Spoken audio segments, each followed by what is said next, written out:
Well, cool. Let's go. Well, welcome back, everybody. I'm glad that we're all back here again talking catching today. Sorry I missed yesterday. I had to help out Mama, so had to take the L on that one. Mama calls, you got to do what you got to do. But Absolutely. just coming in today, man, we're talking more about that catching, and we've got a great, amazing special guest on here, Matt Cross. He's with the Oakland Athletics. Great dude, knows a lot about the game of baseball first and foremost, but as a catcher as well, going to be able to give you guys a lot of good tips. This is one of those where I'm going to take the L and I'm going to sit out and just watch and listen and take out the notepad because I don't know anything about catching. Just catch the baseball, right? And block it and throw a guy out when he runs. So I'm going to let you guys names, and Ronnie, I know you guys got a good relationship, so I'll let you kind of roll this one out. But I just wanted to say, really take notes today. You're able to learn from a current professional athlete that is very, very rare, and somebody who knows a lot about the game, who's going to give you a lot of great insights today about how you can take the next step. And if you don't catch, or if you never caught before, or if you have no clue what catching is even like, as a base runner, remember when we talked about base running last week, we can learn a lot from what the catchers are doing. So pay attention to this. And if you're a pitcher, this is a great way to just kind of get more communication skills with your catchers. So Ronnie, go ahead and take it away, my man. Yeah. So I with me being a catcher for a year, I kind of had that old school mentality of, traditional primary, secondary type catcher. Me being a shortstop transitioning into catching, it was easy transition for me because I was able to just allow my hands to work. But the one thing that I needed to get better at was understanding the game back there. It's definitely different. Managing a pitching staff is definitely a huge deal. So for the youth guys, youth athletes from all the way down from like 8, 9 years old all the way up through 18, I just want you guys to kind of understand that I didn't learn how to block a baseball until I was in college. I didn't learn how to transfer footwork until I was in college. I didn't learn how to receive until I was in college. All of the stuff that you guys are going to learn today and all of the catching stuff that you guys are doing, you guys will be able to take that and use those skills and those fundamentals all the way through. And I know it's awesome to have Matt on here. Matt actually worked with us all winter. I've known Matt since he was in high school. He was working on fundamentals and the basic breakdown of how to catch even all winter this year to stay up on his skills too. So don't think that the skills that you guys are doing when you're 9, 10, 11 years old are something that you're not going to have to do as you get older, because that's how you can break down and stay consistent within your movement. So I know for me as a catching guy, the one thing that I always struggled with was the difference on whether to block or pick or something like that, and the difference on when to block and how to recognize blocks and the mentality back there. I would be lying to you if I said that catching wasn't in my opinion, the single hardest position on the field. You take a lot of crap back there and you do not get a lot of credit. And so there is a lot that you guys have to understand mentally with being a catcher and understanding how to manage a staff. And I was listening, like I told you guys the other day, I listened in on Austin Hedges and Will Smith, or Austin Barnes and Will Smith talk about catching, and they literally said that there are times that they'll go into video room and clearly the pitcher made the mistake on the pitch, but 100% of the issue goes to the catcher, that the catcher needs to do a better job of making sure that that pitcher is taken care of. So catchers, understand this is difficult. This is not easy, but your role on the field is probably one of the most valuable roles we can have. You're the commander of the entire field. You take control of every situation that happens. And I know a lot of people say that the pitcher is the one that has control. I believe it's the catcher, because if the catcher's not in his position, the pitcher can't throw the baseball. So the catcher is going to take control of a lot of this. And I'll kind of let Adam and Matt get into this a little bit more, but just understand that mentally you guys are going to take a beating. Physically, you guys are going to take a beating. And even when it's difficult, we got to kind of push through that, because I think it's going to help you guys become the best you can be from there. So Adam, I'll let you get into what you guys kind of do with BAM and then go from there. And we'll see kind of what Matt did developmentally to get him where he is today. Yeah, for sure. As BAM, we've kind of revamped what we've been doing on the catching side over the last couple of years, just because it seems as if from the catching position, it's one of the probably the most changed position in the last 3 to 5 years, just kind of how everybody is doing things, going from, old school setups to new school setups. And I mean, I've seen, old videos of, guys in the 70s and 80s with that one knee down setup and, working lower in the zone. And, that we were, a couple years ago teaching more, Ronnie, you talked about yesterday, the in and out methods and stuff like that. But no matter what you're teaching, and no matter what you're learning as a catching player, as a catching student, what we at least try to get across to you guys at the beginning for BAM is the understanding of what's most important overall. And I know it's great to be able to throw guys out on the base paths. It's awesome if you can throw 88 across the diamond and have a great pop time. And obviously being a wall for your team is a big deal. But the way that we always teach it to guys at a young age is to help them understand how important it is to be a good receiving catcher in today's game. And that at least in the major leagues from the top down, there are a lot of catchers that aren't necessarily seen as the big arm guy or the big block guy, but they are ranked in the top catching guys just because of how good they're able to receive.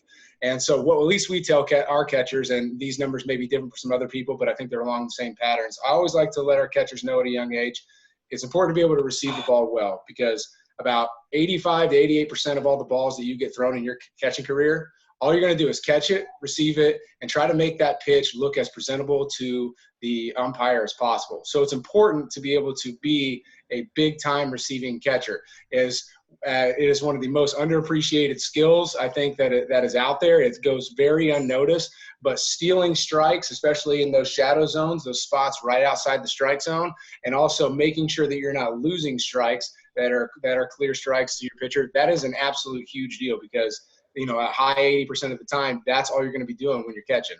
And then the next biggest thing goes to blocking. About 8% of the time out of all the balls thrown to you, based on our numbers, are ones that you're going to actually have to block the ball.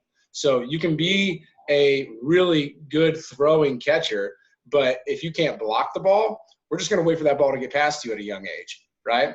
And so it's important to be able to block the ball, but nowhere near, I think, right now at a young age as it is to learn receiving.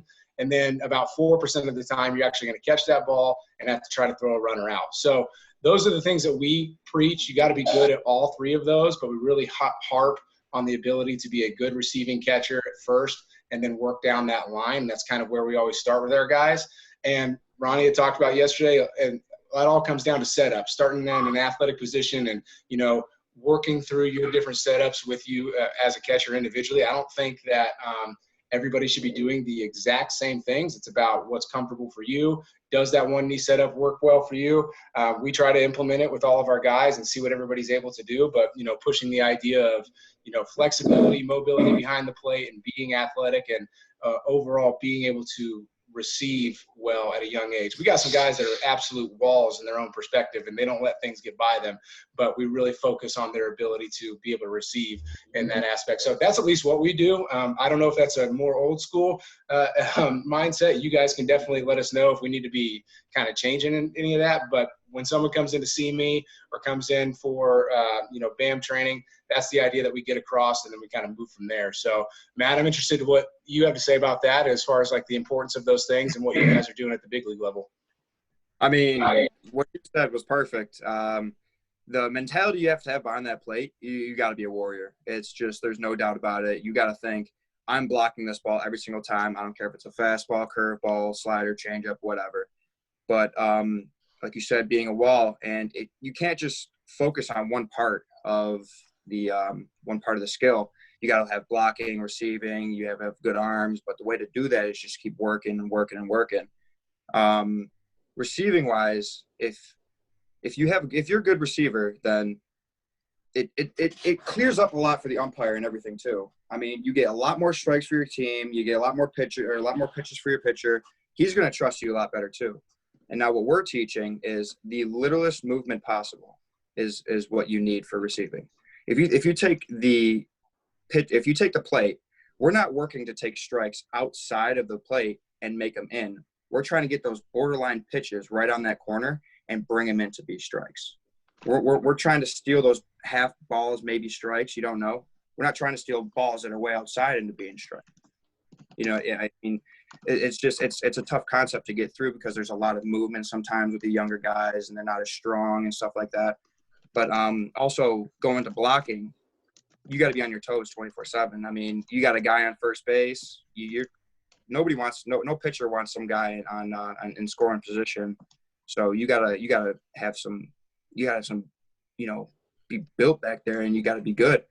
You gotta not be scared and not do whatever you gotta do, and block that pitch no matter what. If I could jump in real quick and just ask a question, because I see this a lot with especially the young kids. What's a good you can either say tip or what's a good drill that younger kids can do to help them improve on sticking pitches, because I'm sure they're not really, like, if you're 9 years old, you're not going to work as much on receiving where you're going to make a pitch that's a ball off look like a strike. You're more or less trying to get these kids to stop the ball in its tracks without their arm going all over the place, right? That's true. So Yeah. so what are some good things you can give some of the younger kids that struggle with this, so they can, try and progress at a younger age rather than wait till they're 12, 13, 14 and more developed to work on it?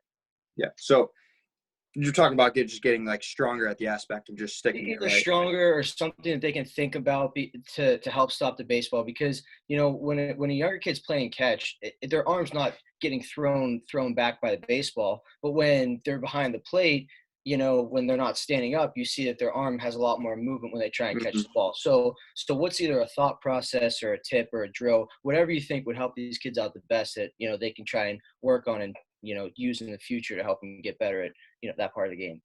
Well, a drill could be doing weighted balls. If weighted balls, it's way heavier than the baseball and everything. It'll get your forearm strength up, but the mentality of it, you have to go get that ball. You cannot let that ball come to you. If you let that ball come to you, that's when it's going to overpower you, take your glove back, and it's not going to work out. If you go get that ball and you say, I'm beating this ball to the spot, and you go get that, it's going to help you 10 times out of 10.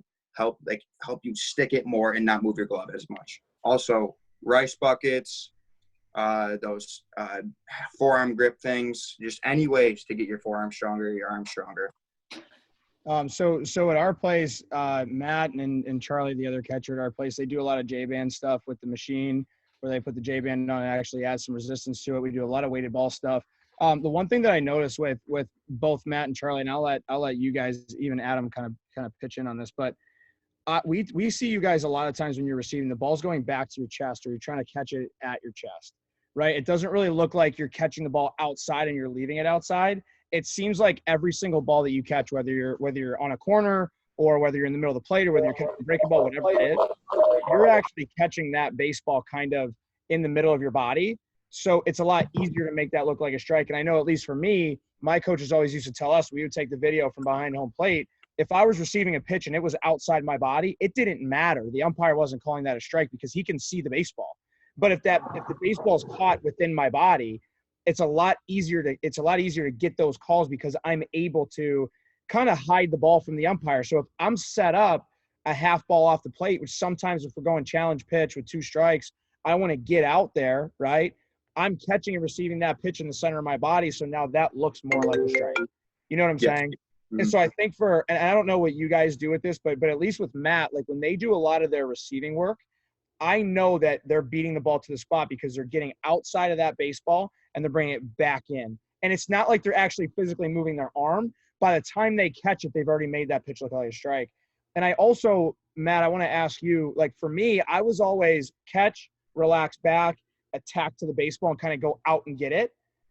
But it kind of seems like, at least what you and Charlie were doing with how you guys are catching now, it's kind of like you relax to the ground and then you work up to catch. And I know you have a really cool water bottle drill that you were showing me earlier that I definitely want everybody to kind of see and hear they can do at home. But I think that understanding how to receive pitches and how to beat the ball to a spot is a big deal.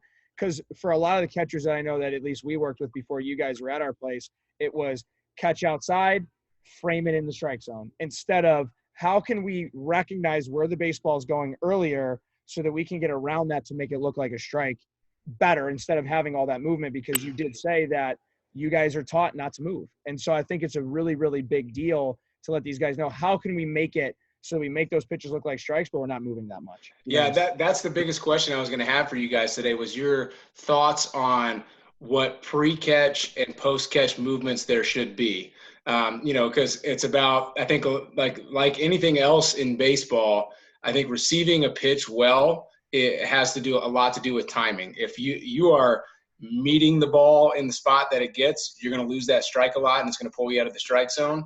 You got to beat the ball there, like Ronnie was talking about. So what do you guys do, especially at the big league level? And Ronnie, what do you guys do at Hot Corner to help guys practice that? So what is your pre-pitch movement? I mean, I know when I'm 31 years old, but when I was learning, when I was 12, it was the old, pop can method, show your target, relax it, turn it this way, and then turn it back in, that way you could frame things in and out. And then, 3 or 4 years ago when we were teaching guys, we were, like Ronnie was talking about, we were doing target, bring it into the chest, and then go out and get it. And then, obviously now I think most people are moving towards that target, relax the glove down to the ground, and then come up and, and do your motion that way. So, yeah, what do you guys think as far as pre-catch movement and post-catch movement when it comes to receiving? That's what I really wanted to hear you guys talk about today. Well, I think that when you're trying to set up and you're pre-move, it's if you want to have this glove as relaxed as possible or as low as possible, because you want that pitcher to have a low target and you want them to see that low target. And as that pitcher's coming, you kind of want to work through that. So my pre-pitch is kind of like I'm here, I give it, and then I go down a little bit more so I can work back up. It's always, that down to upward. You never, for me personally, I don't ever want to have my catcher's mitt in my chest, because if I go like, any other way, I have to go down to go back up, and that's way too much movement for that guy behind me.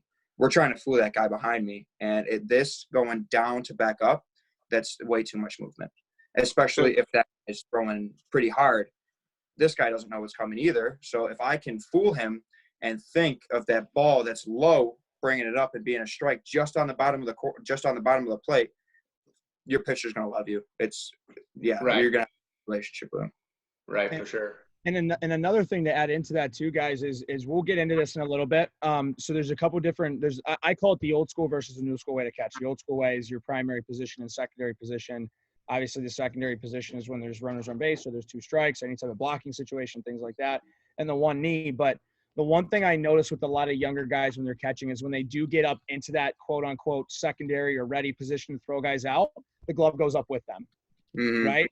Like even high school guys, like understand this, that 3 to 4 inch movement that you guys are going up with your mitt is 3 to 4 inches higher that pitcher's going to throw that fastball. And now I'm getting ready to tee off on something. So even when you guys are going into different positions catching wise, and I know, and Matt, you'll probably talk about this a little bit, but when you start to angle your body a little bit on certain parts of the plate, we still want to have a low target. When you're going from primary to secondary position, make sure when you hop up into your secondary that your glove is still down. And when you are on the 1 knee, which is very, very easy to get low in, make sure that glove is still low. So it kind of seems like, at least for me, when I watch a lot of our guys, when they hop up into the secondary, the glove goes up with them. And so what happens is runners get on base. The pitcher doesn't feel comfortable in a slide step or a quick move to home. The catcher's glove is a little bit higher. Now we're throwing BP fastballs instead of trying to get outs. And we're giving up runs when guys get on base because we're not able to keep that same part of the game, the same, consistency with the game as we did when nobody was on base. So for you guys, I wanted to, I guess the question that I wanted for you is, are they really strict on 1 knee, 2 knee? Are they really strict on, primary, secondary versus 1 knee stuff? I know you and I talked a little bit about this before, but realistically, how do you guys prepare your drill work, your prep work?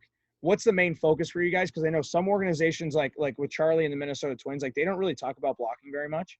They don't even really care about blocking. They're 1 knee, throw guys out, receive. That's really it. What's the main focus for you guys, and what do you spend a lot of your time doing as a catcher that can help you kind of get ready for your season? Because for other people around here that really don't know, you are considered one of the top defensive catchers in the A's organization right now, which is why I was super excited to have you on here. But what is your preparation like, and what is their big focus for you to have you kind of get ready for each season and what you're doing in spring training? So our catcher, our catching coach, he told us now that it just be in a comfortable position. Our primary stance can be whatever it wants. It could be 1 knee down. It could be with the leg out. It could be in a regular primary stance. But with that, on the knee, it has to be either nobody on base, less than 2 strikes. It has to be that. And then after that, it has to be up top, ready to block anything. For our philosophy, it's getting into a comfortable position, but we want to be the main catcher. We want to be able to throw, block, receive, everything, call pitches, call a great game, obviously, stuff like that. So I know, with the Twins organization, Charlie, he said that, like you said, blocking's not the main thing, but we really want blocking because minimize everyone's base running and stuff like that. So that's basically in the off season. I needed blocking to get ready. Just do machine, regular machine receiving, stuff like that.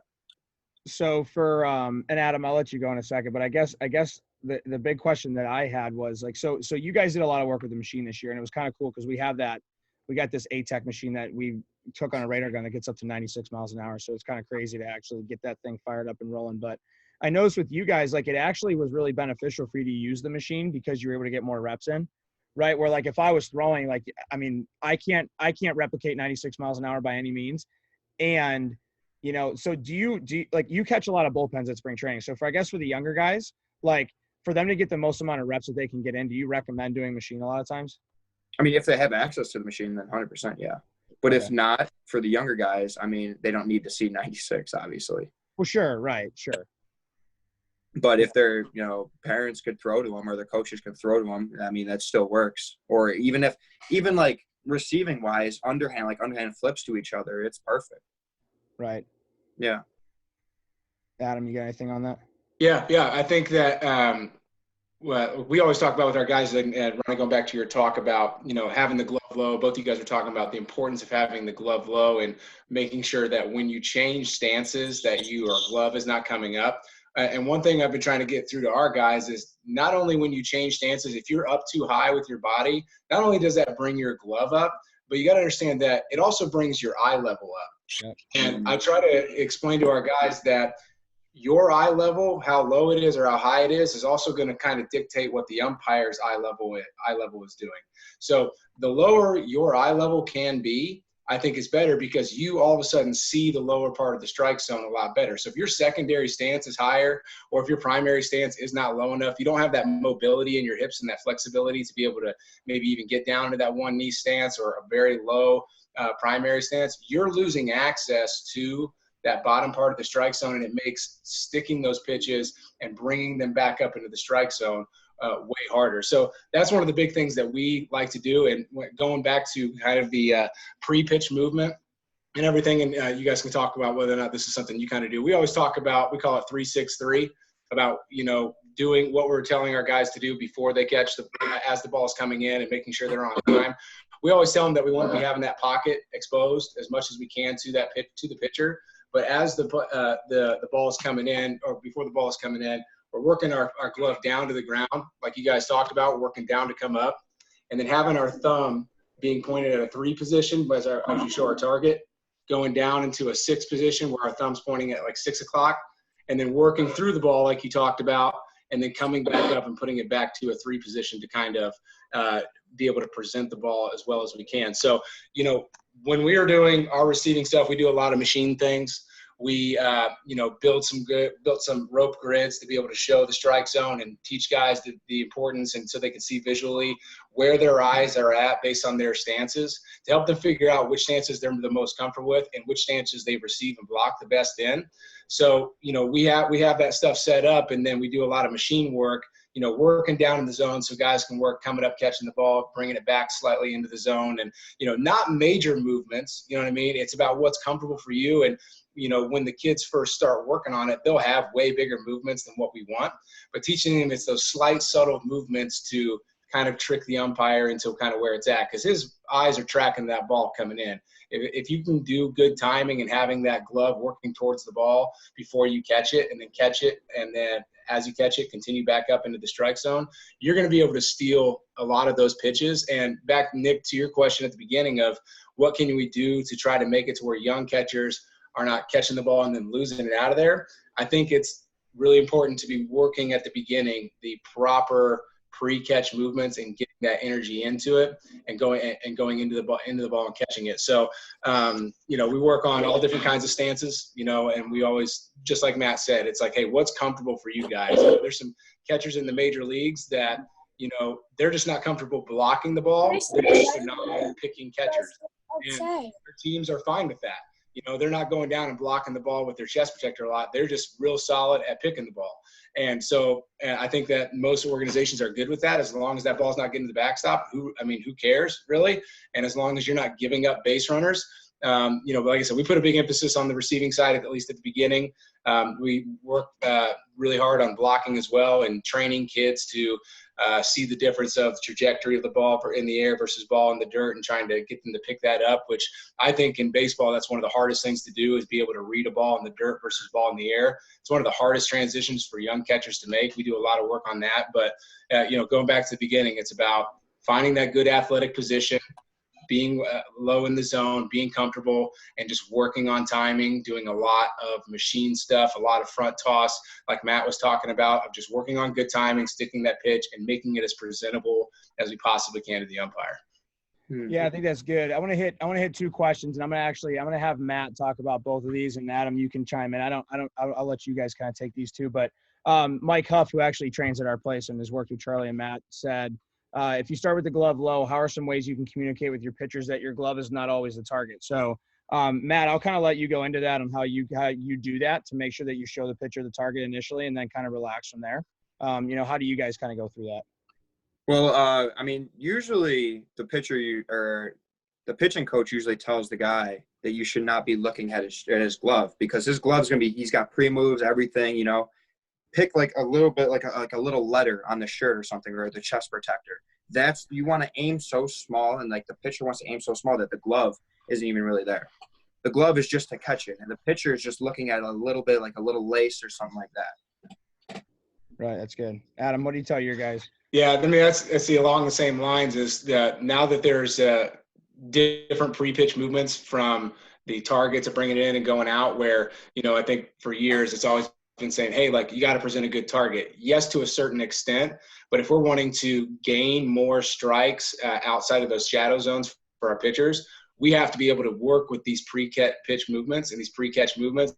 So we let our pitchers know, like, you're going to see some things from a glove standpoint that you haven't seen before. So we say exactly what Matt talked about. It's like, hey, don't focus on that. You know what I mean? The location based on where we call it, and you throw it in that range. The goal of the pitch, of whether or not it's supposed to catch the corner, whether or not it's supposed to catch a meatier part of the plate, or whether or not it's actually supposed to be out of the strike zone. You focus on those things, and if our catchers have done their due diligence and worked on those drills, they'll get their glove to the right spot on time and be able to make those pitches strike. So, yeah, just like Matt said, it's like we got to get away from this old idea of, target, make sure it's visible the whole time and in one spot. So the pitcher's or sooner or later going to have to start, losing that mentality and realizing they're going to get more strikes as they allow their catchers to work and get good pre-pitch movement. Yeah, and I'll even explain this from a coaching perspective, let's say like a college coaching perspective. So Mike, the best way to put it is, if the coach isn't talking to their pitchers about looking at small spots, then that's a conversation that you've got to have with your pitcher before the game. Hey, pick up a small target because this is what I'm doing to get you more pitches, right? Like, you got to have that conversation with him. And that's kind of that same battery talk that I was having yesterday with the pitchers, is the relationship that the catchers have to have with their pitchers has to sometimes be even better than the relationship that they have with their coaches. I think that's such a big deal. And so a lot of times when you're looking at the pitcher, like your bullpen session that you have, so Mike, especially for you, because you catch a lot of guys all the time, but especially for you, the conversation you have with your pitcher after he throws a bullpen is, hey, dude, listen, you can't, I can tell that you don't really feel your slider today. What pitches do you want to use in the game today, so I can know how to call a game better for you? Like, those are the relationship things that you've got to have with your guy so that he feels really comfortable throwing to you and having those conversations with you, which I think a lot of times we assume that they know or that we already know, but those conversations have to happen. So for instance, if you're a guy that has a really good pre-move where, you're, let's say, touching the ground, or you're doing Adams 3-6-3 or whatever you guys are doing, you have to make sure that the pitcher knows that you're going to do that. If they don't know who you are, if this is the first time that you're catching them, let them know, like, hey, listen, I do a pre-move, so I'll show you target, but I'm gonna relax a little bit. So pick up the A on my chest, or pick up the small letter on my chest so you can actually hit your spot. I think those conversations definitely need to happen. So for a lot of you guys, middle and high school guys, have those conversations. Your pitcher, for him to be effective on the mound, he's got to trust everything that you're doing. He's got to trust that you can block. He's got to trust that you can receive. And he's got to trust that every movement that you're making is to help him. Unfortunately, catcher is the most selfless position on the field. So we're doing everything that we can to help the pitcher. So I think that that's ultimately what I would say about that. So I think you guys touched on it pretty good. The second question was, what are some – go ahead. Yeah, go ahead. Communication is probably one of the biggest things between a pitcher and a catcher. Like, I can't stress that enough. You know how before a game, we'll spend 3 hours looking at film, studying the hitters, seeing what pitches he wants to throw, hours before the game. You can't just go right into the game and be like, oh, well, I don't know how a slider's going. I'm just going to throw it down, though, you know? So communication is so key with everything, and you just got to be on the same page with your pitcher every single time, every time. Absolutely. And I think that that's so big. And I said this before, like, the catcher is the guy that controls the entire field. You control literally everything. If the catcher communicates properly, I'm telling you right now, guys are going to be in position. We're going to make our relay plays better. Guys are going to make double plays better. Talk. I remember that was such a big thing for us. Like, if you guys aren't communicating behind the plate, if somebody on the field doesn't know how many outs there are, it's your fault as a catcher. Because after every single out, you're going to, hey, we got 2 down.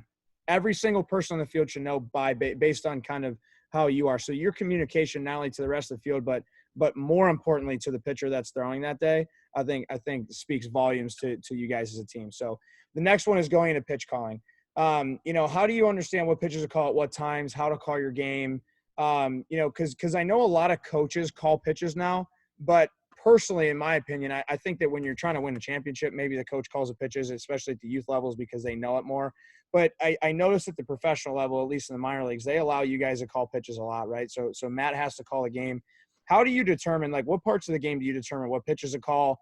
How do you determine calling a pitch based on the certain guy? Like we just talked about, the guy might not have a slider. You can't just throw down slider in an 0-2 count. He's probably going to hang it. It's going to get crushed somewhere. So how do you determine what pitches to call, what locations, and what information do you use to be able to attack guys? So we have this website. It's called Oasis, and we get every single hitter's at bats, all of his stats and everything. So like I said, 3 hours before the game, we're sitting in there with our pitching coach, and we are talking about what our game plan is going to be. So our game plan is, like, sometimes changes when we go to the bullpen or something. So, you might not have his curveball that day, and it probably is his best pitch. And say the 4-hitter, he struggles with curveballs. So we might have to find another pitch. It might be a changeup, or it might be a slider, cutter. It doesn't matter. That is totally it. The pitch calling kind of changes throughout the game, but you just have to, like, realize and think about it. And when you're behind that plate, you got to see where he's setting up in the box. If you can tell if his bat's late or if he's pulling the ball real hard. If his bat's late, then you got to blow fastballs right by him. If he's pulling the ball, he's looking for a fastball, and you just break off an off speed. So that's the kind of things you need to be looking for when you're during a game and when you're calling pitches. It can't just be, oh, I feel like throwing down a fastball here, So it's very like mentally draining. Like, it drains you mentally. So because you're thinking about everything right away. Well, what am I going to call here? It's a 1-2 count. It just takes a lot of, like, preparation for it. I think you got to practice it. You know what I mean? I really think you got to practice it. Like for instance, like, get into as many live situations and practice as you can and be wrong. Like, it's okay to be wrong in a cage. Like, okay, so you call a 1-2 fastball on the outside corner. He absolutely tattoos it for a double in a cage. Great. Good for him. But at least that's not happening in a game when it actually matters. I think that's such a big thing. And I know Adam wrote down the Oasis thing. In Oasis, at least the videos that I've gotten from some of our players, you can break down the video of the hitter. So that's obviously very advanced. But I think from a more of a youth level, guys, we can't just look at the pitcher and call a pitch, right? You have to look at the hitter's swing. You have to look at what he did in at-bats before that. If you've played them before, you have to remember the things that they did in games before against certain guys. That is how you figure out how to call pitches in certain situations. And I know that we talked about it pitching yesterday. You can double up and triple up pitches if you want, based on the information that you've gotten that hitter cannot hit it. For me, for instance, like, I'll tell you straight up, my first 2 years when I was a college athlete, I could not hit a changeup. If they figured that out, then it was changeup after changeup after changeup, and I was hoping that I was getting one fastball that I could try and hit hard. But if the catcher had no idea, or if the coach didn't really figure that out, then what they would do is they would throw me a fastball, and I'm on base with a hit. And I think that that's a lack of preparation on the catcher's side, because they weren't actually looking at the things that I was good and bad at. And so they weren't really exposing my flaws. So as a catcher, you kind of have to have a lot more. Sometimes you're going to have more information than the coaches. Sometimes you're going to see something in a swing that the coach might not be able to see because he's focused on 1,000 different things. Those are the conversations and the dialogue that needs to happen when you go back to the bench. Like, hey, coach, this guy is super late on fastballs. I know he's their best hitter, but he's really, really late. So when we take Jimmy out, let's put somebody else in that throws really hard, because at least their best hitter is not going to be successful today. Let's make the rest of the team beat us. I think that's good conversation that you can have as a catcher, because you're the general. You're able to see everything. You know what I mean? So, Adam, I don't know what you guys do. Do you guys call pitches? Like, how do you guys kind of go through in your system? We do it at a young age just to try to teach the kids the different concepts and, give them an idea. But we really would like for, by the 14U age group, for kids to be getting regular practice on their own, at least in pool play games, if it's not necessarily a must-win game, if they're, letting them go out there and, like you said, fail or do a really good job of it. And then when they come back in, we have conversations about the at-bats. We've got coaches writing down what pitch was called at each time and everything. And then, when the guy comes back, we'll sit down on the bench with them, have a conversation about him, and just ask him the why. Why did you call this? And we normally would like for them to have a reason. If they say, I don't know, then that's the issue, is that we want to make sure that they are doing, like you guys said, they're thinking about what, reasons to call the next pitch. We give a lot of, we influence that a little bit by, saying, hey, these are the things we'd like you to focus on. Like changing eye level is a big deal at the younger age group. If you, depending on where the last pitch was, that might determine, or the outcome of the last pitch is going to determine what we do with the next pitch. If you threw a fastball and it ended up high and inside underneath the hands, something low and away or even an off speed is a great thing there, because it's really hard to catch up to that or locate it based on the last pitch being up close to your hands and close to your eyes. So we give some direction with that. But the big deal is, having a game plan ahead of time. We talked about the challenge mentality yesterday. At least for us, that's what we like to, put forth to our catchers and our pitchers, of the way that we're going to go about trying to get people out. But Jake's got a great point here. It's, don't overcomplicate it with like over sequence and stuff like that. The main thing I want kids to understand is, like, there's no one set way to do it and no one set sequence to call, because if there was, we'd all know what is coming. You know what I mean? It's all based on a lot of different factors, way the batter's set up, what the batter's done in the past, what you know about them, the way their swing looks, and also what your pitcher has working that day. That's why the communication and the conversations that Matt was talking about at the beginning are very important. When you're in the bullpen, talking to your pitcher about what feels good. When you're on your way back from the bullpen, having conversations with him about how you're going to approach, early game at bats versus mid game at bats, and then talking to your coach about that. So as long as we see our players are doing those things on a regular basis, we allow them to go out there and learn it in the middle of the game. If they're not, we try to work with them, and if they're not prepared, we don't want to have our pitchers going into an unprepared, approach towards at bats or games. So that's at least kind of how we do it. I'm going to switch gears a little bit, and I'm going to go into, and I know that Matt will have a lot to say about this, but everybody that knows about Hot Corner knows that we have a sports performance center that we take very seriously, and I'm going to go into taking care of your body as a catcher. Let me teach you guys something. You are going to get absolutely destroyed back there. And I want guys who aren't catchers in here, I want you to understand, your catchers are going to get beat up. They're going to wear balls off the forearm. They're going to get hit with foul balls in the fingertips. Like, I want you guys to understand this is real stuff that's going to happen. So you need to take care of your body just as much or more than anybody else on the field. And I'm not even saying strength. I'm not even saying strength conditioning. Yes, you got to be strong to be back there. I'm talking about stretching. I'm talking about taking care of your hips. Think about this. If there's 200 pitches thrown in a game, you're throwing 200 balls back to the pitcher's mound. You're throwing a lot. Your body's going to have a ton of wear and tear. So basically, I want Matt, and I'll go through my catching day whenever I was in college, but I want to hear Matt's first. Matt, I want to know what your typical day looks like. Let's leave the game out of it. So not even say that you guys played a game from 7 to 10, but I want to talk about exactly what you guys do from the time you wake up in the morning and get to the field, and what your preparation is like all the way up until game time. So wake up, get to the field, we eat. As soon as we get into the training room, we have a therapy gun. We have stretches that our trainers do, and we have like arm care. That's just before everything. And then we go into the weight room. We have to do our active warm-up, which gets our hips ready, our legs ready, our back, our arms, everything, shoulders, foam roll. It's a lot of recovery care before, just to get you loosened up and everything. And then as soon as we go out, we do our normal practice and everything. Let's say the day's over. You play the game. You come back in. You have to foam roll, hot and cold tub, and it's called a I forget what it's called, but it's like a recovery pump. Yep.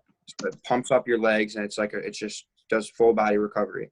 That let alone, we'll get to the field around 12 o'clock, and we start doing care all the way until about 10 at night. It's a grind on your body, and especially if I know some of you youth guys, you play like maybe 60, 70 games in the summer. That's a lot of games. You guys play 3 or 4 in a day, and if you're catching all of those, you got to stretch. You got to do, you got to ice your arm, everything you need to do before that next game's coming, so you can be up at your peak performance again. You don't want to be sore for the semifinals and be like, if I wasn't sore, we could have made it. You just got to be ready. Right. And I know for me, at least at our facility, we're in the process of making adjustments within our facility. So our sports performance center is going to be in here. Every single athlete that comes into our place is going to have a requirement to do a full warm-up and full position prep before they get into any type of training session. So for instance, like with Matt, they're going to go through a full active warm-up, and then they're going to do position prep. So whether it's, they're an infielder, they're into hands drills, but since we're talking about catching, I think we could do just some typical catching stuff, whether it's hands drills with that, typical blocking things before we get into the actual skill work. And for a lot of you guys, understand that there's a preparation to this. You're not going to be able to show up to the field, catch 3 games, and then be able to come back for Championship Sunday. The recovery, you got to make sure that you're able to recover a lot faster, right? And I know that Jake said in this about the 50-50 catching, and we had a 50-50 catching system whenever I was in college. I was still tired. And it's really good to go over that. Because whenever I was exhausted from catching, it was because I may not have been taking care of my body that well. Once I started taking hot and cold baths, my body felt a lot better. But I think for a lot of you guys, just understanding that the stretching and the warming up is a really good thing that you guys can get into when you're younger. Yes, you might not see the benefit of it when you're 10, 11, 12 years old because your body's still changing. But when you get older, we want to make sure that you guys have that warm up prep piece done so that it's a lot easier for you to develop as you get older and not be sore, not be hurt. The one thing that I notice with a lot of professional athletes, their recovery time is very, very fast. They're able to basically have a 10-hour day like they do in pro baseball, turn around the next day and do it again. Have a 10-hour day, turn around and do it again. Where for me, if I was to do that right this second, right now, I'm going to be exhausted. And I think for you guys, we need to make sure that we're taking care of our bodies a little bit better. So Jake had a question. Matt, what was your mindset at the high school and travel levels as far as workload you wanted to play? And I think we can go a little bit more into that too. I like that question a lot, and then go into a little bit more and just say, what was your work ethic like whenever you're in high school? Clearly you're a professional athlete. What did you do, to get where you're at today? So kind of go into both of those. I mean, it was just, I was training every day. I was working out every day. A lot of videos. I used to watch a lot of videos on my favorite catcher, or just like best framing catchers, or best throwing, best blocking. It was a lot of like mental studying and kind of replicating what they were doing. And I know I played, I think 90% of my high school games. And after every single game, I would ice my arm, I would ice my knees, I would take my time and go home and stretch. But now it's 10 times different. I do yoga every other day. It's kind of a grind when you get up to it, but it needs to be done. So when you're down at that high school age, it's I know you got school and everything, but you need to find some time to get it in. It's 100% need to get it in. And then from a workload like aspect of it, like, did you want to catch every game? Were you able to catch every game? Like, what did you want your workload to be like back there? I didn't. I wanted to catch every single game. I wanted to catch more. It's just, you just got to have that hunger that you want to catch every single game. You can't be like, oh, we're facing blah, blah, blah, and I don't really feel like it because my arm's hurting. No, every game matters. It doesn't matter if it's the third game of the season or it's the championship game. Every single game matters. It does not matter. Every single game does. You want to have that mentality where I need to catch every single game, and I want to be back there calling that pitches, and I want to be the one blocking, throwing guys out, receiving, doing whatever I can to help this team win. And I think the repetition behind it too is huge because, the only way for you to actually get comfortable in a game is to actually do it. So it's kind of balancing that whole workload versus, actual game repetition, things like that. So I think for you, and the one thing, so when I used to go and look at Matt when he was playing in high school, like he was behind the plate most of the time, and it was every play he was active in it, and you could kind of tell exactly what he was going to become as an athlete because of the work ethic and the workload that he was trying to take back there. So Jake, for you guys, like, how do you split your system up, and how do you have two catchers, and realistically, when you guys are going through like all your tournaments and things like that, like how do you determine who catches what games and how you mix guys in and out? Do you have a guy who's primarily your best guy, or can every catcher catch every pitcher? I don't know if Jake's on here video-wise, but I'll answer that to an extent. So as we get to the older age groups, it's just like Matt said. We encourage the better catcher to never try to take themselves out of the game because not only do you not get the experience, but you give somebody else an opportunity to potentially beat you, right? And if you are prepared well as a catcher, and I was going to ask Matt this question, if you're doing well, your pitchers want you in there, and oftentimes that's oftentimes that's a huge dictator for who's back there. If your pitchers are comfortable with you as a catcher, it's going to be really hard for us as coaches to take you out. So, we encourage our catchers to be trying to do, we don't have a set number. I'd say if a catcher doesn't want to come out, we don't want to bring him out.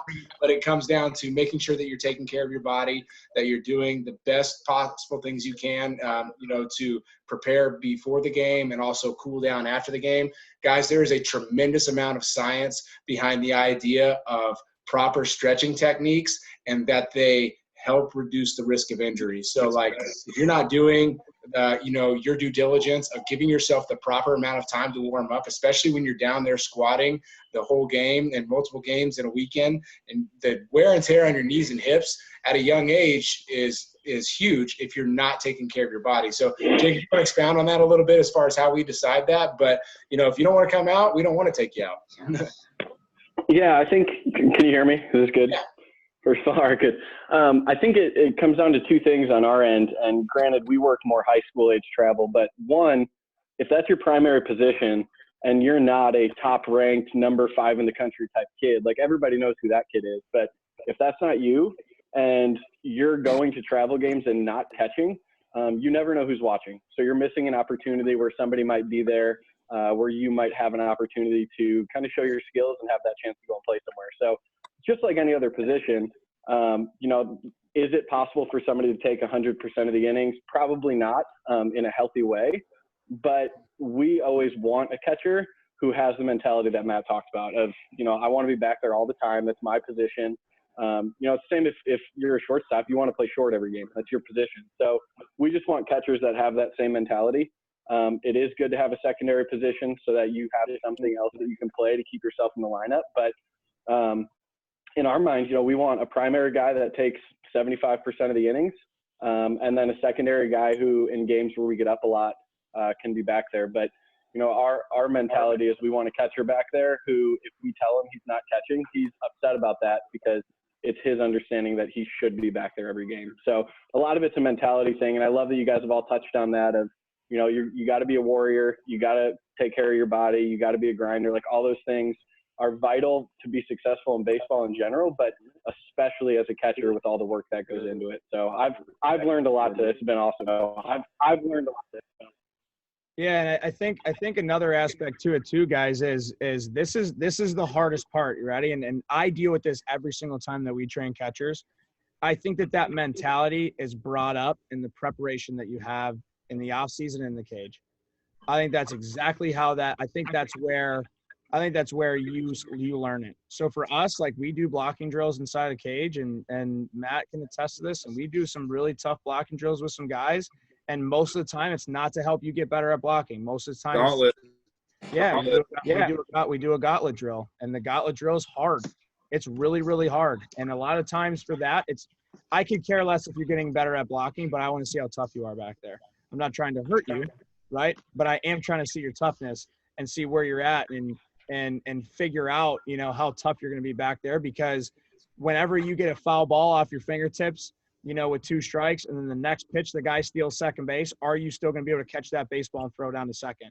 I believe it's a mentality, right? You can sit there and worry about your fingers hurting, or you can pick the baseball up and throw it to second base. I think that's where a lot of guys have to kind of learn, how to get tough back there. I think that it happens in practice, whether you guys wanted to or not. You know what I mean? So I think for you, I think that's a big thing to work on. I know I'll let you guys have your final remarks with everything, but I think ultimately at the end of the day, we talked a lot about mentality.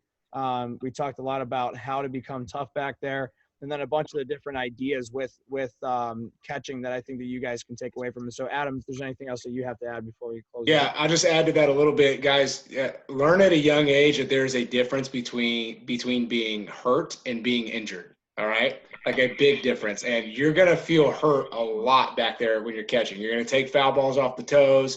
You're gonna catch the ball wrong occasionally, and you're gonna be sore. But you have to get past it and understand that that's just gonna be part of it, and that there's a difference between being hurt and injured. Injured means like you can't go because something is broken. You know what I mean? Not necessarily broken bone, but like, something is keeping you from going. And soreness and just, standard pain is not that. I went on a run yesterday and I was in the middle of it and I wanted to walk so bad because I was exhausted, but I knew that wasn't me being injured. That was just me being a baby. You know what I mean? So I had to get past that. So find that mentality and, learn to be a warrior back there, and you're going to be able to stand out amongst the other guys. Continue to work on your skills. Yadier Molina is one of the greatest of all time as far as receiving. And I know that every single day when Yadier Molina goes in and works out, he does receiving drills. So it's not like you can just set that stuff aside once you get good at it. You have to continue to hone your skills and master them, and then go beyond mastering them in order to be able to stand out. There's only one catcher on the field, right? There's multiple infielders, there's multiple outfielders, but there's only one guy that you can try to stand out. You don't want to ever give somebody else a reason to be able to take that position. Right. Matt, you got anything to add to the end here? I just want to tell you the bottle drill that you guys can be doing. Yeah, I like this one a lot. This is a really good one. This one a lot right now. So hold on, let me just try and set this up right now. When you're catching, as we're talking about getting underneath and through this baseball, it's good when you're in your secondary, primary, it doesn't matter. You want to come here, that thumb underneath, down, working through, and bring it up to sideways. You can do it anywhere. Boom, right up the middle. You can bring it to the side, thumb around, you can bring it to the other side, always bringing it back to your chest when you're doing this, though. Thumb underneath, boom, bringing it back up. You want to have showing, facing out. I mean, that's what I wanted to say about that. Guys, that's a good representation of 363 I was talking about. So you look at where his thumb goes. It goes down to the kind of that 6 o'clock mark, and when he catches it and comes through, he brings that thumb back to 3, and that's a good way to practice that motion there. And that just keeps the pocket exposed the entire time, as opposed to showing the back of the glove when you bring the glove down. It's bringing this here and then coming through and getting that thumb back to 3. I love that drill. Yeah, it's good. And the last thing I got about that too is if you notice what Matt did on the inside pitch or the glove side pitch, he was not getting around that where he was working this way, right? He's still getting his body to work this way there on that pitch right there. So I think for a lot of you guys understand that beating the pitch to a spot is doing it kind of the way that he talked about it. So I'll kind of end it up here. I know you guys probably got a lot on the catching stuff today. I know we talked a lot about it, but obviously I just want to thank Matt for being in here for this. I know it was awesome to have him in here and kind of get his insight and what he's doing with the A's and stuff like that. So really appreciate him being in here. And you guys have any of that stuff, let us know. Go ahead. One more thing. That's not me typing Chinese. That wasn't you? I have not typed one thing so far. Really? Yeah. That's funny. Somebody was typing Chinese in the chat. So, Matt, thanks for hopping on, man. This was huge, and just being able to take some notes on it and being able to give some of our catchers, man, it fires me up. So, best of luck with that. Are you joining the coaches one too? Yeah. Nice. Okay, cool. Awesome. Well, thanks, everybody. Thanks, We'll see guys. you guys back here tomorrow. Sounds good. We'll see you guys later. Yeah. Peace. Peace. Bye. Bye.